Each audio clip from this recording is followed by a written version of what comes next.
Hello all, నేను మీ Rachana Sringavarapu. Welcome to Federal Telangana.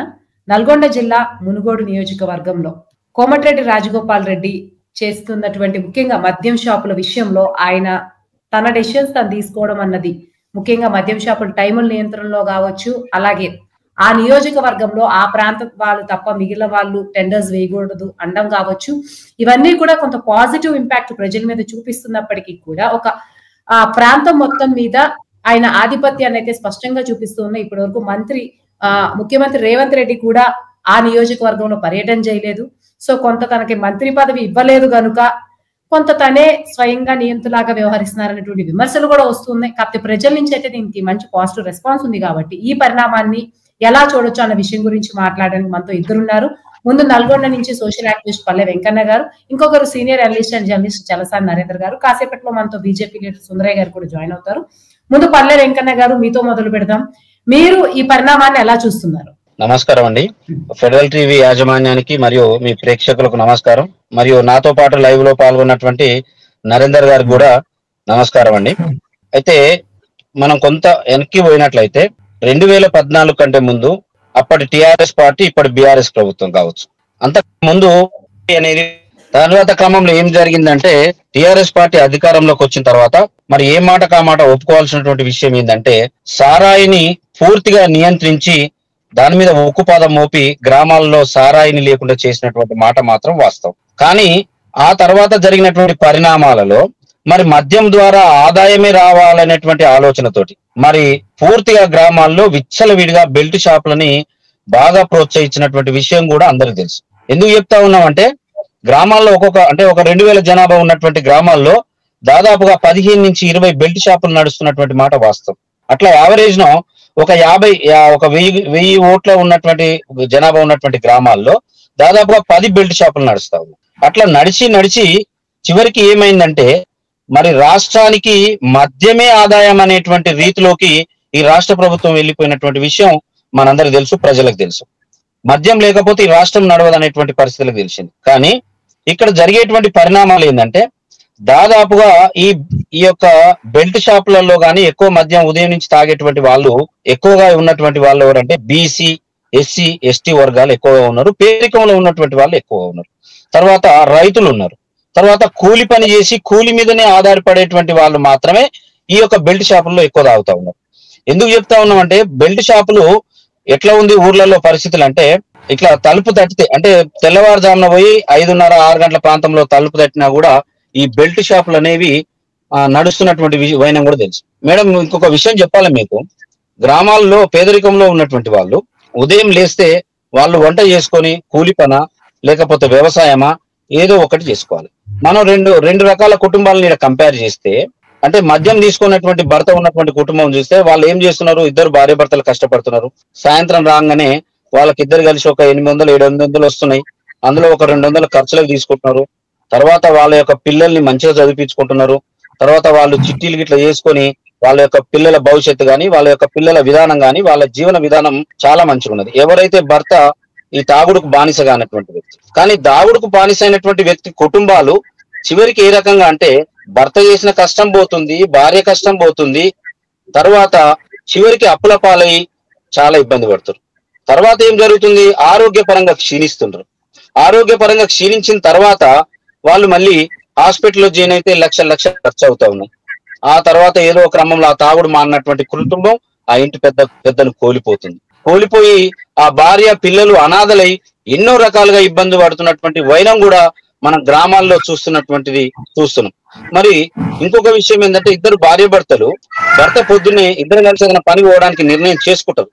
కానీ 9 గంటల వరకు బయటికి వెళ్ళిందంటే భర్త మందు తాగొచ్చిందంటే భార్య మాట వినకుండా మరి ఆర్థికంగా నష్టపోతున్నారు, ఆరోగ్యపరంగా నష్టపోతున్నారు. కుటుంబంలో ఉన్నటువంటి పిల్లల్ని కూడా వాళ్ళు సక్రమంగా చూడలేనటువంటి పరిస్థితి ఈ బెల్ట్ షాపుల వల్ల దాపురించింది. కాబట్టి ప్రభుత్వాలు కూడా దాదాపుగా బెల్ట్ షాపులే మనకు ఆదాయం అనే విధంగా ప్రభుత్వాలు నడిపినటువంటి వైనం కూడా ఉన్నది. దాంతో పాటుగా యువత గాంజాయి తర్వాత డ్రగ్స్ కూడా అనేక రకాలుగా అలవాటు పడి యువత చెడిపోతా ఉన్నారు. తర్వాత మరి ఇప్పుడు ఉన్నటువంటి పరిస్థితుల్లో అంటే 20 సంవత్సరాల నుంచి 30 సంవత్సరాల లోపు విడోలుగా ఉన్నటువంటి మహిళల సంఖ్య కూడా గత 10 సంవత్సరాలుగా విపరీతంగా పెరిగిపోయింది. చాలా విపరీతంగా. అంటే ఎట్లా అంటే వాళ్ళు పొద్దున్నే లేచి మనం రహదారెమ్మటి పోతుంటే దాదాపు 20-25 సంవత్సరాల పిల్లలు స్తంభాలకు వాళ్ళకు మన ఫోటోలు పెట్టి చనిపోయిన ఫోటోలు పెడుతుంటే చాలా ఘోరంగా ఉన్నది. మరి అట్లాంటి పరిస్థితి గ్రామీణ ప్రాంతాల్లో ఉన్నది. మరి ఈ రకంగా ఉండడం వల్ల బెల్ట్ షాపుల నియంత్రణ జరగాలి. మద్యం కూడా ఇప్పుడు ఇంకొక విషయం ఏంటంటే మళ్ళీ తదనంతరం మరి టిఆర్ఎస్ గవర్నమెంట్ పోయిన తర్వాత మరి కాంగ్రెస్ ప్రభుత్వం వచ్చిన తర్వాత ఒకటి మాత్రం నిజం, గాంజాయి మీద డ్రగ్స్ మీద ఉక్కుపాదం పెట్టి చాలా నియంత్రించడానికి కట్టుదిట్టమైనటువంటి చర్యలు తీసుకుంటున్నారు. దాని విషయంలో కాంగ్రెస్ ప్రభుత్వం కొంత సఫలమైనట్టుగా మనకు కనిపిస్తున్నటువంటి మాట కూడా వాస్తవం. మరి ప్రత్యేకించి మీరు ఒక విషయం చెప్పినారు, ఇప్పుడు రాజగోపాల్ రెడ్డి గారు, నరేంద్ర గారు కూడా మాట్లాడాలి కాబట్టి మళ్ళీ నెక్స్ట్ క్వశ్చన్ కి వద్దాము. షార్ట్ గా కన్క్లూడ్ చేయండి ఒక 1 minute లో, మళ్ళీ ఇంకో ప్రశ్న ఉంటుంది కదా. ఓకే, మీరు రాజగోపాల్ రెడ్డి గారి గురించి అడిగి అది ప్రస్తావన ఇవ్వండి, నరేంద్ర గారు మాట్లాడినాకనే మాట్లాడుతుంది. ఓకే, థ్యాంక్ యూ వెంకన్న గారు. ఓవరాల్ గా మీరు ఇది పాజిటివ్ ఇంపాక్ట్ లో మద్యం వల్ల ఉన్నటువంటి అన్ని ఎఫెక్ట్స్ చెప్పారు. నరేంద్ర గారు మీరు చెప్పండి, దీన్ని మీరు ఏ యాంగిల్ లో చూస్తున్నారు? ఒకటి, కొంత మంత్రి పదవి ఇవ్వకపోవడం వల్ల రాజగోపాల్ రెడ్డి గారు మొత్తం ఆ ప్రాంతం మీద అధికారాన్ని చూపించే ప్రయత్నంగా చూస్తున్నారా, స్వచ్ఛందంగా వచ్చి ప్రజల మేలు కోసం చేస్తున్నారు అనుకున్నారు? మీరు ఏ యాంగిల్ లో దీన్ని చూస్తున్నారు? బెల్ట్ షాపులు ఈ విధంగా వ్యాపించడానికి ఎక్కువగా ఈ విధంగా ఒక రాజకీయ నాయకుడు బెల్ట్ షాపుల మీద, మద్యం అక్రమ వినియోగం మీద, అమ్మకాలు ఉన్న పరిస్థితుల్లో ఒక సాహసంగా మాట్లాడటం, గ్రామంలో ఒక అరాచక వాతావరణానికి, హింస పెరగడానికి, ప్రజల్లో ఒక నేరమయమైన మనస్తత్వం పెట్టడానికి మద్యం విధిస్తారా అది చేస్తారా వేరే విషయం, దాంట్లో మరో అభిప్రాయం లేదు. అయితే ఈ బెల్ట్ షాపులు అనేవి కానీ, అక్రమ వినియోగం కానీ, అసలు మద్యం వేలంపాట్లు కానీ, ఇవన్నీ రాజకీయ నాయకుల యొక్క ఆధిపత్యంలో, వాళ్ళ పెత్తందారితనంలోనే జరుగుతున్నాయి. అక్కడ ఎమ్మెల్యేకో లేదా ఇతర పలుకుబడి రాజకీయ నాయకులకి సంబంధం లేకుండా, వాళ్ళ యొక్క అనుమతి లేకుండా చెప్పాలంటే అనేక చోట్ల వారికి కొంత మద్యం షాపుల నియంత్రణ విధిస్తాను అని చెప్పడం అనేది చాలా ధైర్యంతో కూడుకున్నటువంటి అంశమే, దీంట్లో కాదంటానికి వీల్లేదు. అయితే ఆయన ఎందుకు ముఖ్యంగా అక్కడ రాజన్న యొక్క అటువంటి పరిస్థితుల్లో ఆ విధంగా ఆయన రాజగోపాల్ రెడ్డి గారు ఆ విధంగా చెప్పటం అనేది అయితే ఇక్కడ చట్టబద్ధ పరిపాలన ఉన్న రాష్ట్రంలో ఎమ్మెల్యేల యొక్క ఇష్టారాజ్యంగా చూస్తుందా, ఆయన ఎందుకు అన్నారు, ఎందుకు ఇచ్చారు అనేది, ఆయన నిజంగా ప్రజల్లో మద్యం అక్రమ అమ్మకాలని అరికట్టడం కోసం, ప్రజల్ని మద్యం నుంచి విముక్తి మద్యం దురలవాటు నుంచి విముక్తి చేయడం కోసం ఆయన చిత్తశుద్ధితో ఇలాంటి ప్రకటన చేశారా, లేకపోతే ప్రభుత్వం మీద మంత్రి పదవి ఇవ్వలేదని ప్రభుత్వం మీద కొంతకాలంగా అసహనంగా ఉన్నటువంటి ఆయన ఇప్పుడు తన అసహనాన్ని ఈ విధంగా ప్రదర్శించే ప్రయత్నం చేస్తున్నారా అనేది మనం సహజంగానే ఇటువంటి ప్రశ్నలు ఏర్పడుతున్నాయి. నిజంగా ఆయన ఈ విధంగా చేయాలనుకుంటే ప్రభుత్వ విధానంలోనే మార్పు తేయడం కోసం కాంగ్రెస్ పార్టీ ద్వారా ఒకవైపు, మరోవైపు ముఖ్యమంత్రి ద్వారా ప్రయత్నం చేయవచ్చు, అసెంబ్లీలో విషయాన్ని లేవనెత్తవచ్చు, ఆ విధంగా చేయాలని రాష్ట్ర కోసం ప్రయత్నం చేయకుండా కేవలం నా నియోజకవర్గంలో నేను చెప్పిందే జరగాలి అని అంటాం, అంటే ప్రభుత్వ నిబంధనలు అంటాం అనేది కొంచెం అతిశయంగానే కనిపిస్తుంది. అది ఆచరణలో ఏ విధంగా ఉంటుంది అనేది మనం వేచి చూడాలి. ఓకే, థ్యాంక్ యూ నరేంద్ర గారు. మనతో పాటు సుందరయ్య గారు, బీజేపీ మెడికల్ సెల్ కన్వీనర్ కూడా జాయిన్ అయ్యారు. సుందరయ్య గారు, ఈ కోమటిరెడ్డి రాజగోపాల్ రెడ్డి గారు మునుగోడు దాంట్లో ఈ మద్యం విషయంలో ఆయన నిబంధనలు పెట్టడం అన్న పరిణామాన్ని మీరు ఎలా చూస్తూ ఉన్నారు? అయితే ఏదైతే ఇప్పుడు ఒక 15 రోజుల నుంచి 20 రోజుల నుంచి ఈ విషయం నడుస్తుందో అండి, ఈ రాజగోపాల్ రెడ్డి యొక్క ఇండివిజువల్ డిసిషన్ అనేది టువర్డ్స్ ఆయన నియోజకవర్గంలో మద్య దుకాణాల యొక్క టైమింగ్స్ ని శాసించడం కానీ, ఇంకొక రకమైన మెయిన్ గా అయితే ఇదే ప్రస్తుతానికి నరేంద్ర గారు ప్రస్తావించినట్టుగా ప్యానల్ సభ్యులు ఎందుకు ముందు మాట్లాడుతున్నారు, సింగిల్ విషయమే. డెమోక్రటిక్ ఫెడరల్ సిస్టమ్ కి డ్యామేజ్ చేయడం లాంటిది. ఒక ఇండివిజువల్ ఎమ్మెల్యే అనే అతను శాసనసభలో శాసనాలు చేయడానికి పనికొస్తారు కానీ, ప్రజలు అతనికి ఓటు వేసి ఒక శాసన సభ్యుడిగా గెలిపించింది శాసనసభలో శాసనం చేసుకుని రావాలి. ముఖ్యమంత్రిని, కేబినెట్ మంత్రుల్ని అందరినీ ఒప్పించి అతని వాదనలు ప్రజల తరపున ఒక చట్టబద్ధమైన చట్టసభల్లో వినిపించి దానికి ఒక శాసనం చేసుకుని, దానికి ఒక ఆర్డినెన్స్ జీవోలో తెచ్చుకుని అమలు చేసుకోవాలి తప్ప ఎవరి ఇష్టారాజ్యాన్ని వాడు సొంత రూల్స్ పెట్టుకుంటాను, నా సొంత రాజ్యాన్ని నడిపిస్తాను అంటే ఇది డెమోక్రటిక్ ఒక స్ఫూర్తికి ఇన్స్పిరేషన్ కి డామేజ్ చేయడం లాంటిది. అంటే తను ఒక డిక్టేటర్ లాగా వ్యవహరించడము, పార్టీని ధిక్కరించి, ఇంకా ఏ పార్టీలో ఉన్న అతను ముందే ప్రజానికానికి తెలుసు, మునుగోడు ప్రజలకు ఇంకా బాగా తెలుసు, కోమటిరెడ్డి రాజగోపాల్ రెడ్డి నిలకడ లేని అన్స్టేబుల్ మెంటాలిటీ, నిలకడ లేని మనస్తత్వం, ఏ టైంలో ఏం మాట్లాడతాడో తెలియదు. అది అతను సుసి ఇన్ఫ్రాస్ట్రక్చర్ ద్వారా ఏ పార్టీతో సంబంధం లేకుండా అనేక భారీ ఎత్తున కాంట్రాక్టులు చేసి డబ్బు విపరీతంగా పెరిగిపోయి అధికార దాహం కోసం, ధనదాహం ఎట్లాగో తీరింది, అది అన్లిమిటెడ్ గా కొనసాగుతుంది. అధికార దాహంతో తహతహలాడిపోతూ ఒక కుటుంబంలోనే వాళ్ళ అన్నయ్యకి మంత్రి పదవి ఇస్తే నాకు కూడా ఇచ్చేసేయాలి, మంత్రి పదవి ఇచ్చినా కూడా ఈయన అన్లిమిటెడ్ ఫ్రస్ట్రేషన్ రచన గారు మంత్రి పదవి ఇచ్చినా కూడా ముఖ్యమంత్రి పదవి కావాలంటున్నాడు. ముఖ్యమంత్రికి ఆ పదవికి నేను ఏ విధంగా అర్హుని కాదు అని అడుగుతున్నాడు అనేక వేదికల మీద మీడియా సమక్షంలో.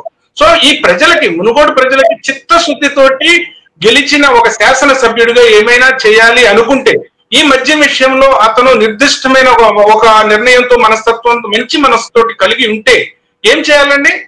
అక్కడ కౌన్సిలింగ్ సెంటర్స్ పెట్టాలి ఆ నియోజకవర్గంలో. ప్రతి నియోజకవర్గంలో ప్రతి శాసనసభ్యుడికి 2 లక్షలకి తక్కువ లేకుండా జనాభా ఉంటారండి. పెద్ద నియోజకవర్గాల్లో కొంచెం ఎక్కువ ఉంటుంది, చిన్న నియోజకవర్గాల్లో ఒక 20,000 రూపాయలు తక్కువ ఉంటుంది. ఇతనికి కానీ ప్రజల పట్ల, ఓటేసిన ప్రజల పట్ల ఏదైనా మంచి చేయాలి అనే దృఢ సంకల్పం, దృఢ నిశ్చయంతో ఉంటే ఆ నియోజకవర్గ వ్యాప్తంగా సొంత డబ్బులతోటి, ఇప్పుడు అన్లిమిటెడ్ మనీ ఉంది కదండి, ఆ మనీ తోటి శిక్షణ కేంద్రాలు, అంటే వాళ్ళకి ఒక రిహాబిలేషన్ సెంటర్స్, కౌన్సిలింగ్ సెంటర్స్ పెట్టి మీరు మద్యం తాగితే కలిగే దుష్పరిణామాలు, దుష్ఫలితాలు, మీ కుటుంబం ఏ విధంగా కుంటుపడుతుంది, వెనకబడుతుంది, అనారోగ్యం, ఈ విధమైన కౌన్సిలింగ్ తోటి సహజ సిద్ధంగా గుణాత్మకమైన మార్పు తీసుకొస్తే ఆ నాయకుడు ఆ ప్రజల్లో శాశ్వతంగా మనసుల్లో, గుండెల్లో నిలిచిపోతాడు. ఇదేంటండి గవర్నమెంట్ తీసుకున్న, రాష్ట్ర వ్యాప్తంగా తీసుకున్న నిర్ణయాన్ని ధిక్కరించి, ఎదురించి నా శాసనం ఇక్కడ నడవాలి నా నియోజకవర్గంలో ఉంటే ఈ గవర్నమెంట్ ఎందుకు, ఈ ఫెడరల్ సిస్టమ్ ఎందుకు, ఈ అధికారులు ఎందుకు, ఎక్సైజ్ శాఖ మంత్రి ఎందుకు, ఎక్సైజ్ అధికారులు ఎందుకు, వాళ్ళంతా ఏం చేయాలండి? అక్కడ నియంతృత్వ పాలన ఆ నియోజకవర్గంలో ఒక శాసనసభ్యుడు నడిపిస్తుంటే మిగతా అధికారులు ఏం చేయాలి? ఇట్లా ఎంపీ మానాన్ని ఎంపీ అమలు చేసుకుంటూ, ఎమ్మెల్యే మానాన్ని ఎమ్మెల్యే అమలు చేసుకుంటూ పోతే ఈ federal system, democratic system, officers, ministers, సీఎంలు ఏం చేయాలి? ఇది పూర్తిగా ఇదే ఈ విషయం ఇదే. మరి October 14th ఆయన అనౌన్స్ చేశారు, టెండర్స్ తగ్గాయి. దాదాపుగా 15 రోజులు అయిపోతున్నా ముఖ్యమంత్రి స్పందన లేకపోవడము, అక్కడ పర్యటించకపోవడం, కైండ్ ఆఫ్ మౌనంగా ఉండడం, అంగీకారం అంటారు కదా, అది ఎలా చూడొచ్చు? ఓకే, ఆయన చేశారు, ముఖ్యమంత్రి నుంచి వీటి నుంచి ఏ స్పందన లేదు, వ్యతిరేకత లేదు, సానుకూలత, ఏ స్టేట్మెంట్ రాలేదు, దాన్ని ఎలా చూడొచ్చు? ఇప్పుడు మన తెలంగాణ యొక్క కాంగ్రెస్ ప్రభుత్వం, కాంగ్రెస్ పార్టీ యొక్క పరిస్థితి అవగాహన చేసుకుంటే ప్రతి ఒక్క పౌరుడు చాలా సందిగ్ధమైన సంకట పరిస్థితి అండి. సీఎం కి ముందు నుయ్య వెనక గొయ్యిలాగా ఇతని మీద సివియర్ యాక్షన్ తీసుకుంటే అన్న ఆగ్రహించి మంత్రి పదవి వదిలేసి ఆళ్ళిపోయి ఒక సపరేట్ వర్గం బొటాబొట్టి మార్పులతోటి పాస్ అయిన ఈ ప్రభుత్వం ఎవరిని కాదనుకున్నా కూడా కుప్పకూలే పరిస్థితి చాలా దండిగా ఉంది, పుష్కలంగా ఉంది ఈ ప్రభుత్వానికి. సో ఈ కోపంతో ఇతను ఈ విధమైన ప్రజాస్వామ్య వ్యతిరేక నిర్ణయాలు తన సొంతంగా డిక్టేటర్షిప్ లో తీసుకుంటున్నాడని యాక్షన్ తీసుకుంటే, మీరు అన్నారు 15 రోజుల నుంచి సీఎం నుంచి స్పందన రాలేదని. మీడియా ముఖంగా, ప్రజాముఖంగా రాకపోవచ్చు స్పందన, కానీ బ్యాక్ ఎండ్ లో సీఎం కంపల్సరిగా ఒక రిపేర్ వర్క్, ఈ డ్యామేజ్ కంట్రోల్ వర్క్ అనేది ఖచ్చితంగా తన కేబినెట్ సహచరులతోటి సంప్రదింపులు అవన్నీ నడుస్తూ ఉంటాయి. అది మొత్తం ఒక కొలిక్కి వచ్చిన తర్వాత, కంక్లూజన్ వచ్చిన తర్వాత మనలాంటి ప్రజానీకానికి తెలియజేస్తారు మీడియా ముఖంగానో పత్రికా ముఖంగానో. అది జరగట్లేదు, ఈయన నిమ్మకి నీరెత్తినట్టు మౌనంగా ఉన్నాడు. ఈ రాజగోపాల్ చేసే ఈ శాసనాలన్నీ అతను సమర్థిస్తున్నాడు, వెనకేసుకొస్తున్నాడు అనుకోవడానికి లేదండి. ముఖ్యమంత్రి పదవిలో ఏ వ్యక్తి కూర్చున్నా, ఇవాళ రేవంత్ రెడ్డి గారు ఉన్నా, రేపు ఇంకోతున్నా, అత్యంత బాధ్యతాయుతమైన పదవి అది. సో ఏ శాసనసభ్యుడైనా అతను శాసనసభ్యుడు స్థానంలో ఉండి చేసిన స్టేట్మెంట్ అది, నిర్ణయం.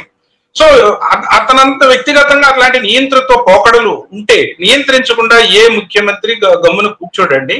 త్వరలోనే మీరు దానిపైన స్టేట్మెంట్ చూస్తారు, అతను సరి చేస్తారు. సరి చేయకపోతే ఇంకేమీ క్రమశిక్షణ చర్యలు తీసుకోవాలో ఆ దిశగా వెళ్తుంది తప్ప ఎవరి 119 మంది ఎమ్మెల్యేలు వాళ్ళ ఇష్టారాజ్యానికి లోకల్ శాసనాలు చేసుకుని లోకల్ రాజ్యాంగం నడిపిస్తాను అంటే ఇంకా ఈ ఎన్నికలు అవసరం లేదు, మంత్రులు అవసరం లేదు, ముఖ్యమంత్రులు అవసరం లేదు, అధికారులు కూడా అవసరం లేదు, ఐఏఎస్లు, ఐపీఎస్లు, ఎక్సైజ్ శాఖ మంత్రులు, ఏ శాఖ మంత్రులు అవసరం లేదు.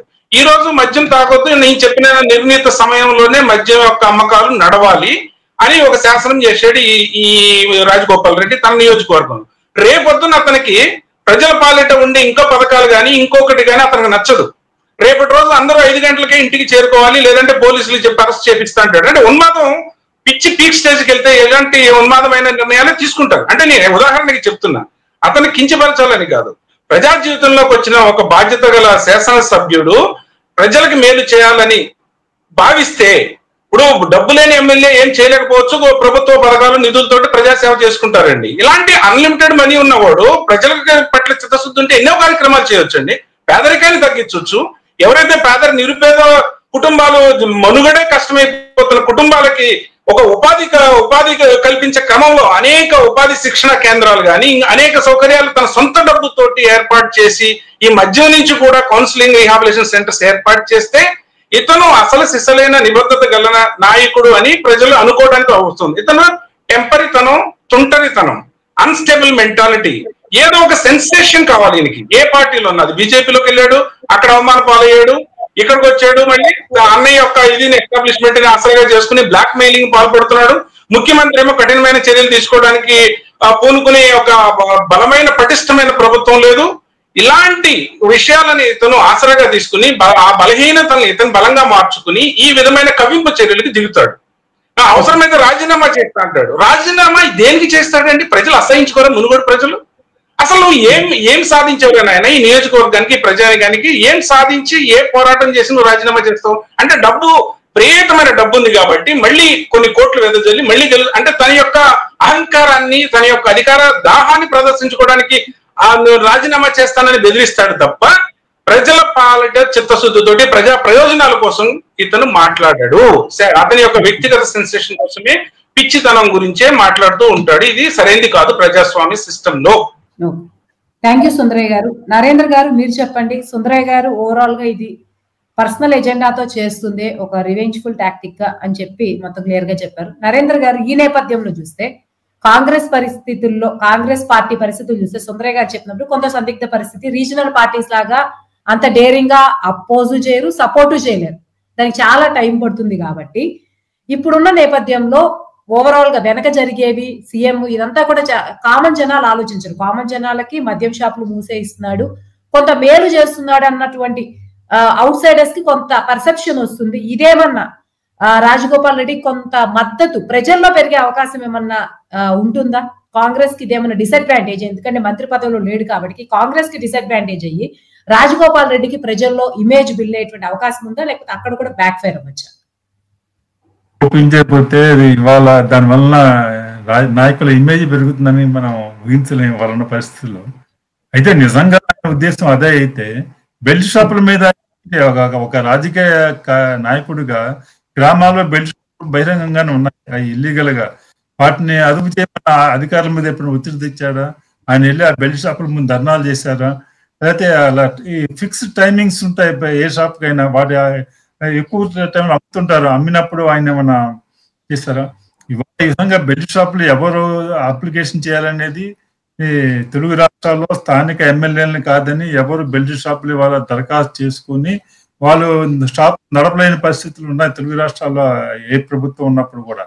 కాబట్టి వాళ్ళ రాజ్యం సాగుతుంటుంది ఆ విధంగా. వాళ్ళ రాజకీయాలు ఈ మద్యం మీద కేంద్రంగా చాలా మంది రాజకీయాలు సాగిస్తున్నారు.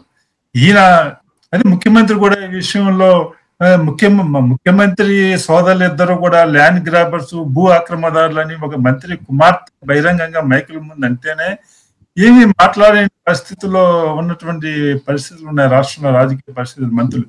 మంత్రి దోవా మంత్రి అయినప్పుడు ఇంకొక ఎమ్మెల్యేని కూడా ఇవాళ ఒక క్రమశిక్షణా సంఘం కమిటీ ఉంది, ఆ కమిటీ ఎప్పుడు కూడా ఇంతవరకు పిలిచి ఎవరిని కూడా పిలిచి మాట్లాడిన దాఖలాలు కూడా లేవన్నమాట. కాబట్టి అదొక సాగుతూ ఉంటుంది. ఇది ఆయన ఎంతవరకు నిజంగా షాపులను కూడా తన వాళ్ళు ఇప్పించుకునే ప్రయత్నం, బయట వాళ్ళు ఎవరు రాకూడదు, స్థానికులే దీనికి దరఖాస్తు చేయాలి అంటంలో కూడా కొంచెం వ్యూహం ఉందేమో మనకు తెలియదు. అది ఇవాళ ఒకసారి మద్యం షాపులు వచ్చిన తర్వాత ఇవాళ 5 నుంచి 4 వరకు నిజంగా ఆయన తెరిచే విధంగా చేస్తాడా, కట్టడి చేస్తాడా అనేది నాకైతే సందేహం. అది ఇవాళ ఏదో అన్నప్పుడు కూడా ఆ తర్వాత ఎందుకంటే వేలంపేటలో వచ్చి దానివల్ల ఆదాయం, దానివల్ల రాజకీయాల ముడుపులు కూడా ఉంటాయి. కాబట్టి ఆ విధంగా అది కేవలం ప్రచారం కోసమే ఒక ముఖ్యమంత్రి మీద లేకపోతే పార్టీ నాయకత్వం మీద తనకు ఉన్నటువంటి అసహనాన్ని వ్యక్తం చేయడం కోసం ఒక్కోసారి ఒక్కో రోజు ఒక్కో ఐడియా వస్తుంటుంది, ఆ విధంగా చేసినట్టు కనిపిస్తుంది. కానీ అంతకన్నా నిజంగా ఆయన ఈ మద్యాన్ని కట్టడి చేయాలని నిజంగా చిత్తశుద్ధి ఉంటే దానికి అనేక మార్గాలను ఒక రాజకీయ నాయకుడిగా పబ్లిక్ డొమైన్ లో పెట్టి అసెంబ్లీలో గాని పార్టీలో గాని ఇతర బహిరంగ చర్చకి లేవదీయాలి. ఒక కాన్స్టిట్యూషన్ అనేది రాష్ట్రం అంతా మిగతా కూడా ఇలాగ ఉండాలి, అమ్మకూడదు అనేటువంటి ఎప్పుడైనా మాట్లాడాడు ఆయన అసెంబ్లీలో విషయం మీద మాట్లాడా? ఎప్పుడైనా ఎవరికైనా మంత్రులను అడిగాడా? లేకపోతే ప్రజల్లో అలాంటి అభిప్రాయం వ్యక్తం చేసిన గతంలో ఎక్కడ లేదనమాట.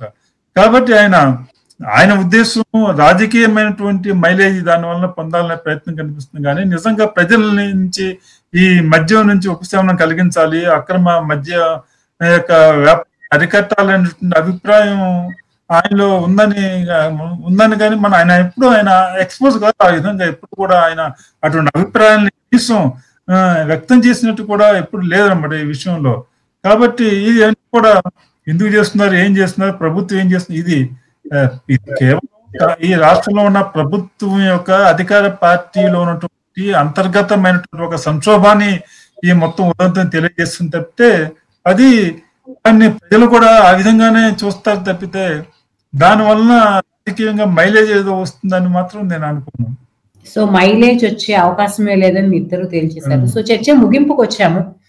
ఓవరాల్ గా సుందరయ్య గారు అంతా నెగిటివ్ గానే చెప్పారు, కానీ సుందరయ్య గారు ఇది చెప్పండి, కొంచెం కూడా ప్రజల్లో ఎంతో కొంత మద్దతు, ఎవరైతే తాగుడికి ఎఫెక్ట్ అయిన ఫ్యామిలీస్ ఉంటాయో వాళ్ళ సైడ్ నుంచి కూడా కొంత పాజిటివిటీ వచ్చే అవకాశం లేదంటారా? మీరంతా నెగిటివ్ యాంగిల్ చెప్పారు, ఓకే దట్స్ యాక్సెప్టెడ్, కానీ ఇది చెప్పండి అట్లీస్ట్ కొంతమంది ఎవరో ఎఫెక్ట్ అయిన ఫ్యామిలీస్ అయినా సరే, ఎందుకంటే తాగే వాళ్ళు కూడా ఎక్కువ జనాభా ఉంటారు కాబట్టి, చదువుకోని వాళ్ళు ఉంటారు కాబట్టి వాళ్ళ ఫ్యామిలీస్ లేడీస్ కానీ వాళ్ళు కానీ కొంత సానుకూలంగా ఈయనకి ఓట్ బ్యాంక్ వచ్చే అవకాశం లేదంటారా? మద్దతు కూడగట్టే అవకాశం వస్తుంది లేదా?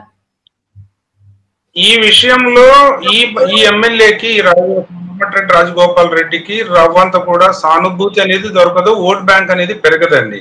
అసహించుకుంటారు ప్రజలు ఇతను. ఎందుకంటే తీసుకొచ్చినప్పుడు చాలా మంది రాజగోపాల్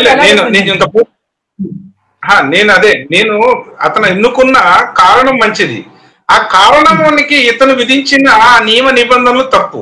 ఇప్పుడు 5 గంటల వరకే 6 గంటల వరకే మద్యం అమ్మాలంటే రాత్రి తాగేవాడు 5 లోపు కొని పెట్టుకుంటాడండి. అతని యొక్క జీవన విధానంలో ఆ తాగుడు అలవాట్లు ఏం మార్పు వస్తుంది?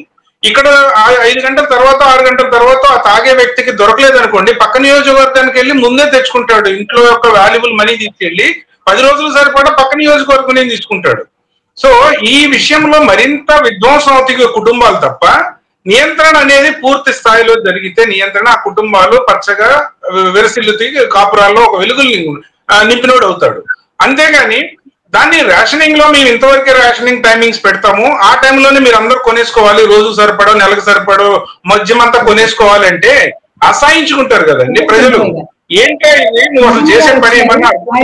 సుందరయ్య గారు నెగిటివ్ గా మాట్లాడారు, వెంకన్న గారికి ఒకసారి ఆయన మాట్లాడతారు. ఎందుకంటే సో వెంకన్న గారు ఇటు సుందరయ్య గారు పర్లేదు ఒక్కసారి నేను క్వశ్చన్ అడుగుతాను, మీరు ఆన్సర్ చెప్పండి. వెంకన్న గారు వినపడుతుంది కదా? వినపడుతుంది, చెప్పండి.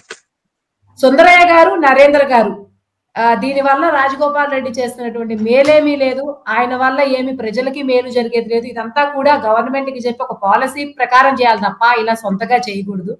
ఇప్పుడు ఆ టైమింగ్స్ మార్చినంత మాత్రాన తాగడం మానేయడం అనేది కూడా జరగదు, వాళ్ళు ముందే అడ్వాన్స్డ్ గా తెచ్చుకుంటారు, ఇది కేవలం వ్యక్తిగత సెన్సేషన్ కోసమే చేస్తున్నాడు, ఆయన ఆగ్రహంతో చేస్తున్నాడు వాళ్ళిద్దరు అంటారు. మీరు దీని గురించి చెప్పండి. పెద్దలు నమస్తే అండి. సుందరయ్య గారు మాట్లాడినప్పుడు నేను నాది కట్ అయిపోయింది. అయితే ఈ విషయం మీరు అన్నట్టుగా రాజగోపాల్ రెడ్డి గారు మీరు అన్నట్టుగా ఏదో మంత్రి పదవి కోసం చేస్తున్నటువంటి వాదనకు వస్తే 2018లో టిఆర్ఎస్ గవర్నమెంట్ వచ్చిన తర్వాత మునుగోడు నియోజకవర్గంలో వారు ఎమ్మెల్యే గెలిచిన తర్వాత మొట్టమొదటగా వారందరూ ఎక్సైజ్ శాఖల్ని అనుమతించిన, అంటే అప్పుడైతే మంత్రి పదవి రాదు కదా టిఆర్ఎస్ గవర్నమెంట్ లో. ఓకే, వారి యొక్క స్వలాభం ఉందని అనుకుంటే వారు 2018లో మరి నా నియోజకవర్గంలో ఎక్కడ కూడా బెల్ట్ షాపులు ఉండకూడదు అనేటువంటి వాదాన్ని వాళ్ళు మొట్టమొదటిగా 18లోనే తీసుకొచ్చారు. ఆ క్రమంలో ప్రభుత్వం సహకరించారు, అనేక రకాలుగా వారు ఎన్నో రకాలుగా వాళ్ళు ప్రయత్నం చేశారు. ఊర్లలో బెల్ట్ షాపులు నిర్మూల కమిటీలను అలా ఎలా ప్రయత్నం చేసినా కూడా జరగకపోతే వారు ఒక కొత్త ప్రయత్నానికి శ్రీకారం చుట్టారు. నా నియోజకవర్గంలో ఏ గ్రామంలో అయితే గ్రామస్తులందరూ కలిసి మేము బెల్ట్ షాపులను మొత్తం తొలగిస్తామని చెప్పేసి ఎవరైతే మీరు తీర్మానం చేస్తారో ఆ తీర్మానం చేసినటువంటి గ్రామాన్ని వారి తల్లిగారైనటువంటి సుశీలమ్మ ఫౌండేషన్ ద్వారా ఆ గ్రామానికి 5 లక్షల రూపాయలు బహుమానంగా ఇస్తారని చెప్పేసి ప్రకటించినటువంటి విషయం కూడా ఈ మునుగోడు నియోజకవర్గంలో కాదు నల్గొండ జిల్లా ప్రజలందరికీ కూడా తెలుసు. మీకు ఉదాహరణకు చెప్తా ఉన్నా, చౌటుపల్లి నుంచి దగ్గరలో ఉన్నటువంటి నారాయణపురం అనేటువంటి ఒక మండలంలో అల్లందేవు చెరువు అనేటువంటి ఒక గ్రామ పంచాయతీ కొత్తగా ఏర్పడినటువంటి గ్రామ పంచాయతీ. అక్కడ ఉన్నటువంటి ఓట్ల సంఖ్య ఎంత అంటే 1000 లోపే. కానీ అక్కడ 10 షాపులు బెల్ట్ షాపులు ఉన్నాయి అక్కడ. మరి అక్కడ ఉన్నటువంటి యువత చెడిపోతుంది అనేటువంటి ఉద్దేశంతో ఆ గ్రామస్తులందరూ కూడా కలిసి ఒక నిర్ణయం తీసుకున్నారు. వాళ్ళు మా దగ్గర మేము బెల్ట్ షాపులని పూర్తిగా నియంత్రిస్తాం అని చెప్పేసి ఒక తీర్మానం చేసి వారు అప్పుడు ప్రతిపక్ష నేతగా ఉన్నాడు, శాసనసభ్యులుగా ఉన్నప్పుడు వారికి ఒక వినతి పత్రం ఇస్తే వారు 5 లక్షల రూపాయలు ఇస్తే ప్రభుత్వం అప్పటికి ఆ ఊర్లో గ్రామ పంచాయతీ బిల్డింగ్ లేదా 5 లక్షల రూపాయలతోటి వాళ్ళు గ్రామ పంచాయతీ నిర్మాణాన్ని చేపట్టారు. నిర్మాణం కూడా 5 లక్షలు ఆ యువకులు ఆ గ్రామ యువకులు మద్యం మానేశారా? ఓకే, అంటే ఒకటి మీరు ఒక విషయాన్ని అర్థం చేసుకోవాలండి సుందరయ్య గారు. పూర్తి నియంత్రణ జరగడం అనేది కష్టము. దీన్ని కంట్రోల్ చేయాలి, నియంత్రించాలనేటువంటిది వారి ఉద్దేశం. వారి ఉద్దేశం ఏమిటంటే ఎవరైతే ఉదయం నుంచి సాయంత్రం దాకా కష్టపడుతున్నారో వాళ్ళ ఒక పద్ధతి ప్రకారం వాళ్ళు ఒక కష్టం చేసుకొని శ్రమ కోసమో కొంచెం వాళ్ళ ఒక రిలాక్స్ కోసమో తాగాల తప్ప తాగుడు బానిస అయ్యి యువత ఖరాబ్ అవుతున్నారు అనేటువంటి ఉద్దేశంతో వాళ్ళు బెల్ట్ షాపుల్ని నియంత్రించినటువంటి మాట వాస్తవం. వారు పూర్తిగా చెప్పేది ఏంటి అంటే మద్యాన్ని మొత్తం నియంత్రించడం అది ప్రభుత్వం చేతిలో ఉంటది, కానీ నియంత్రించాలనేది వారి యొక్క ఉద్దేశం అది. ఎందుకు చెప్తానంటే మీరు సుందరయ్య గారు నేను ఒకసారి ఒక చిన్న చెప్పండి. వెంకన్న గారిని అడిగినది ఆయన సవివరంగా చెప్తున్నారు రాజగోపాల్ రెడ్డి గారి ఉద్దేశం అనేది. ఆ ఉద్దేశాన్ని నెరవేర్చాల్సిన పద్ధతి డెమోక్రటిక్ సిస్టమ్ లో గవర్నమెంట్ నుంచి సాధించుకోవాలి. కానీ గవర్నమెంట్ నుంచి సపోర్ట్ లేక ఆయన ఇలా చేశారని కూడా చెప్తున్నారు సుందరయ్య గారు. ఇదివరకు చెప్తున్నారు. ఒక నిమిషం ఏమైనా చేయొచ్చు. గవర్నమెంట్ యొక్క తూట్లు పొడుస్తూ ప్రజాస్వామ్యానికి కూలీ చేసుకుంటూ డెమోక్రాటిక్ సిస్టమ్ లో అది చేయకూడదు. ఓకే, దీనికి మీరేమంటారు వెంకన్న గారు? ఒక నిమిషం అండి. ఇది ఈ ప్రక్రియ అంతా జరిగింది 2018 నుంచి 2022 మధ్యలో అండి. వాళ్ళు 2022 బై ఎలక్షన్ వచ్చింది. ఆ మధ్య కాలంలో మంత్రి పదవి కోసమే అనుకుంటే, మనం అనుకోవడం కోసం మంత్రి పదవి కోసమే అనుకుంటే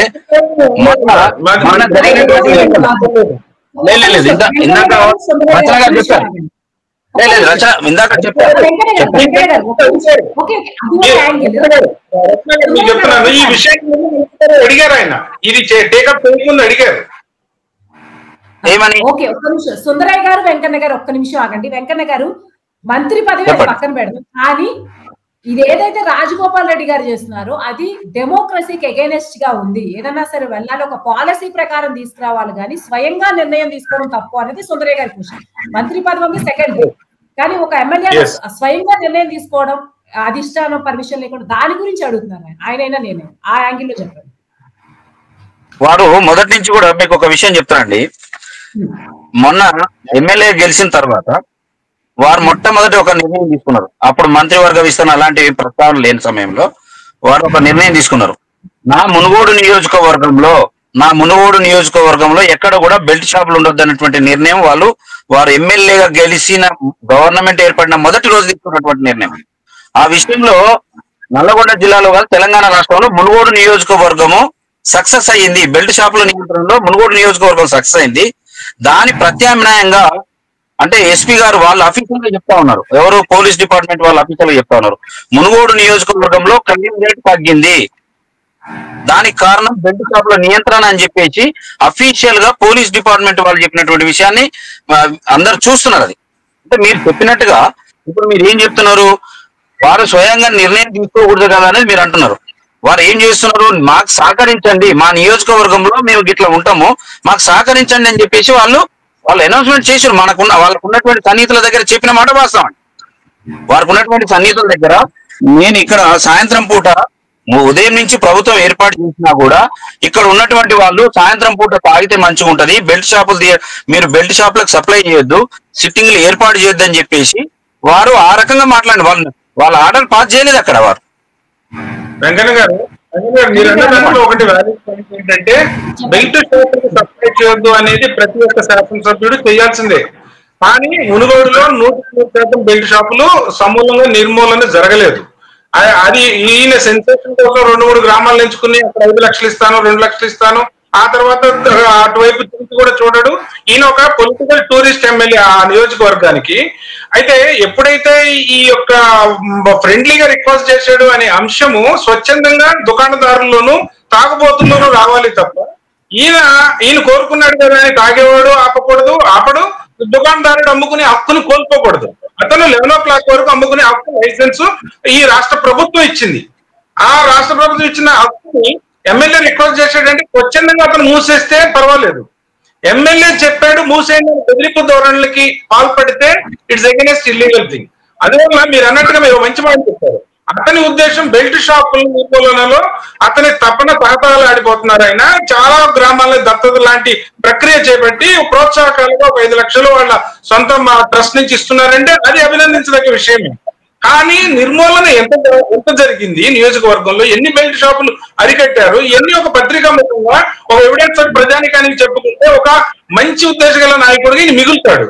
అంతేగాని ఆయన చిరాకు వచ్చినప్పుడల్లా ఒక సెన్సేషన్ స్టేట్మెంట్ ఇచ్చి ఈ గవర్నమెంట్ నన్ను ఏం చేయలేదు, ప్రభుత్వంలోనూ పార్టీలోనూ ఉన్న బలహీనత ఇతను ప్రభుత్వం అయిపోతా ఉన్నారు.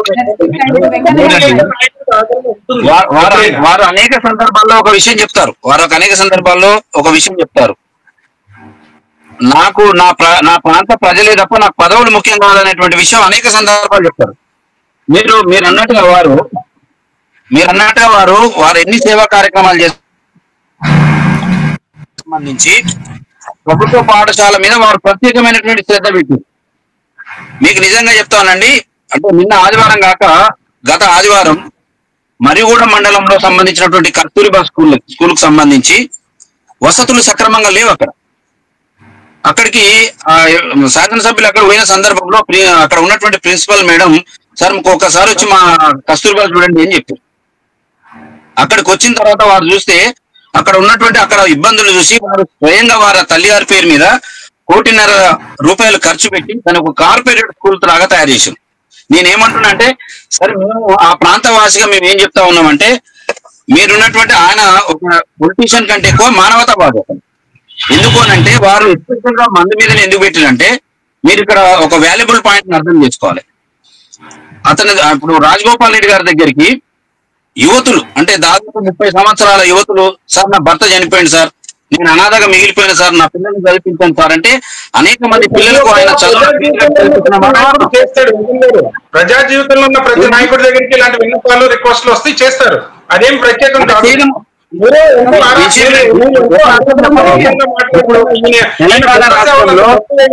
తెలంగాణ రాష్ట్రంలో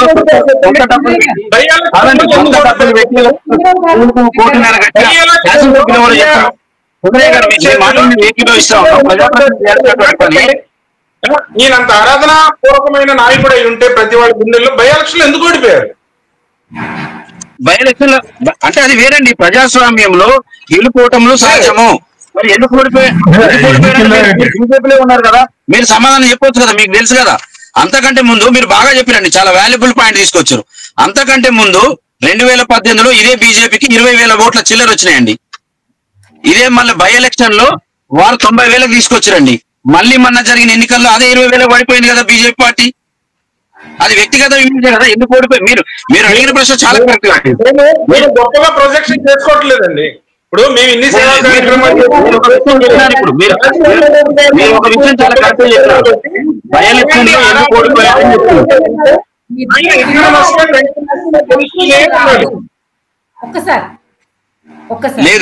మీరు ఒక విషయం చెప్పాము, మీ ముగ్గురు కన్క్లూజన్ ఇవ్వండి. ఇటు వెంకన్న గారు తగ్గట్లేదు, ఓకే. కాకపోతే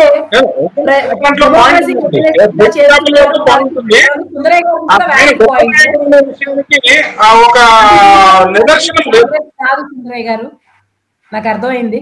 బట్ సుందరయ్య గారు తగ్గట్లేదు వెంకన్న. కాకపోతే సుందరయ్య గారు చెప్పిన దాంట్లో కూడా వ్యాలిడ్ పాయింట్ ఉంది. కాకపోతే వెంకన్న గారు తను డిఫెండ్ చేస్తున్నప్పటికీ కొంత ఇంత ధైర్యం ఉన్న నాయకుడు కాంగ్రెస్ ని కన్విన్స్ చేసి చేయలేడా అంటే బీఆర్ఎస్ లో ఆల్రెడీ అక్కడ ఒప్పుకోలేదు కాబట్టి ఇట్లా చేస్తున్నారు వెంకన్న గారు చెప్తున్నా.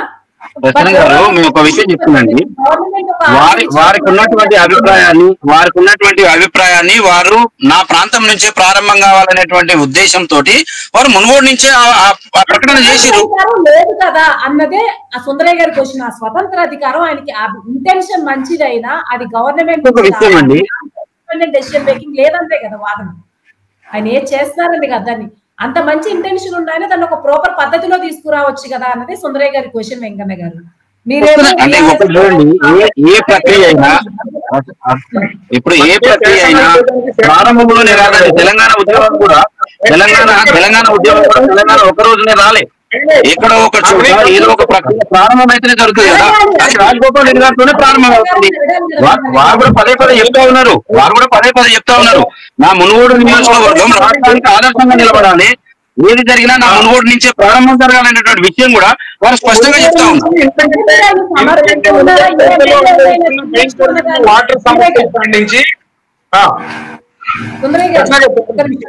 అంటే ఇట్లా ఒక ఎమ్మెల్యే ఇండిపెండెంట్ డెసిషన్ తీసుకోవచ్చు అన్న దాన్ని మీరు సమర్థిస్తూ ఉన్నారా వెంకన్న గారు? వారు ఇండిపెండెంట్ డిసిజన్ తీసుకోలేదండి. వినండి,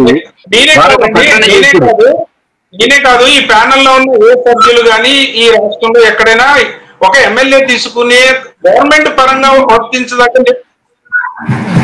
ఓకే, చర్చ ముగింపుకు వచ్చేసాము. Running out of time. మీ ముగ్గురు మీ డెసిషన్స్ కన్క్లూడ్ చేస్తే మీ కన్క్లూడింగ్ రిమార్క్స్ ఇస్తే చర్చ మీరేమనుకుంటారో కన్క్లూడ్ చేయండి.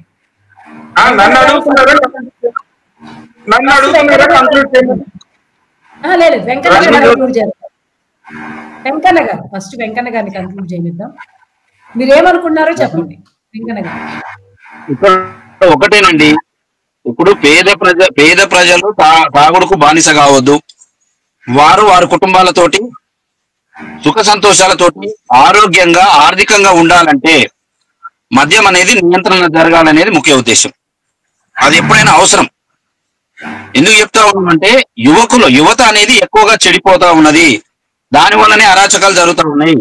నిన్నగాక మొన్న ఒక సంఘటన జరిగిందండి. మనకు ఒక కర్నూలు దగ్గర బస్సు అగ్ని ప్రమాదంలో ఎంత ఘోర ప్రమాదం అది. ఆ ఘోర ప్రమాదానికి కారణం ఏందో ఒక పేపర్లో రాసిరు.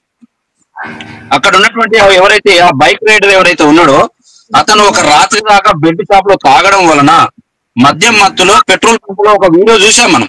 ఆ పెట్రోల్ పంప్ లో ఆ బైక్ తిప్పుతున్నటువంటి విధానం గాని అతను ప్రవర్తిస్తున్న విధానం చూస్తే దానికి మద్యం ఎంత మత్తులో ఉన్నాడో అర్థం అవుతుంది.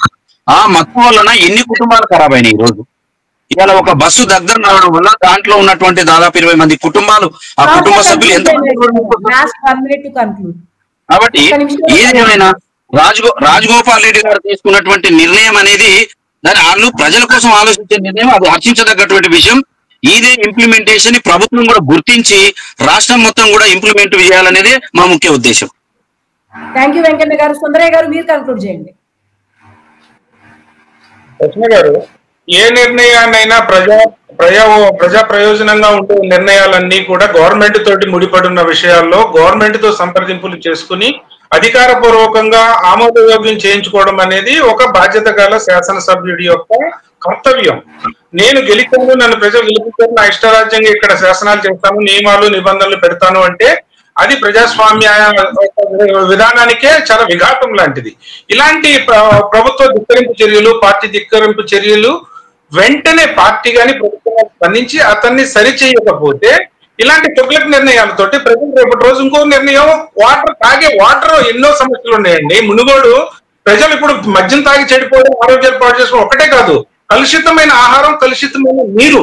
ఈయన ఏ రోజున తనిఖీలు నిర్వహించి ఈ కల్తీ ఫుడ్ని పెట్టాను, కల్తీ వాటర్ని నియంత్రించాను, నేను ఫలానా బెల్ట్ షాప్ ని ఇన్ని నివారించానని ఎక్సైజ్ డిపార్ట్మెంట్ ని పెట్టుకుని ప్రజలకి ఎప్పుడైనా తన నిబద్ధతను చాటుకున్నాడా?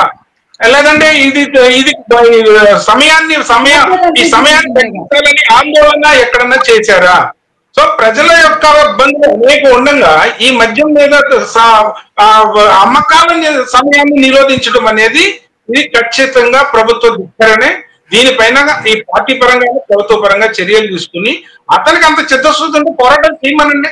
2-3 నెలలు పోరాటాలు చేస్తే ప్రభుత్వం చేస్తుందేమో చూద్దాం. రాష్ట్ర వ్యాప్తంగా అమలు చేయమనండి. అది చేయకోకుండా నా ఇష్టం చేస్తాననేది క్రమశిక్షణ రాహిత్యం, ప్రజాస్వామ్య విరుద్ధం. థ్యాంక్ యూ సుందరయ్య గారు. ఫైనల్ గా నరేంద్ర గారు మీరు కన్క్లూడ్ చేయండి. అంటే వెంకన్న గారు చెప్పినట్టు ఆయన గత 10 సంవత్సరాలుగా మద్యం విషయంలో ఈ విధంగా ఒక ఆవేదనతో గాని ఒక చిత్తశుద్ధితో తన వంతు ప్రయత్నాలు చేయడం అనేది చాలా అభినందనీయం, ఆశనీయమే. ఆ విధంగా ముఖ్యంగా షాపుల కట్టడి కోసం తన ప్రయత్నాలు చేయటం. అయితే ఇవాళ ఉన్న పొలిటికల్ ఎన్విరాన్మెంట్ లో పరిస్థితుల్లో అది ప్రభుత్వ పరంగా సాధ్యమై లేదు కాబట్టి ఆయన తన పరిధిలో ఆ విధంగా వాటి కట్టడి చేసే ప్రయత్నాలు నిజంగా ప్రజాస్వామ్యంలో ప్రజల్లో ఒక ప్రభుత్వం ఇవాళ ధోరణి భిన్నంగా ఉన్నప్పుడు ప్రజలు దాన్ని ధిక్కరించడంలో తప్పలేదు. అది ప్రజాస్వామ్య హక్కు అన్నమాట. ఆ విధంగా ఆయన ముఖ్యంగా బెల్ట్ షాపుల విషయంలో ఆయన ప్రభుత్వాల ప్రోత్సాహంతోనే బెల్ట్ షాపులు కొనసాగుతున్నాయి. ప్రభుత్వం యొక్క అనుమతి లేకుండా బెల్ట్ షాపులు ఎక్కడో కొనసాగు అనమాట. దానికి నిజంగా వాటి వ్యతిరేకంగా పోరాటం అభినందించదగ్గ విషయమే.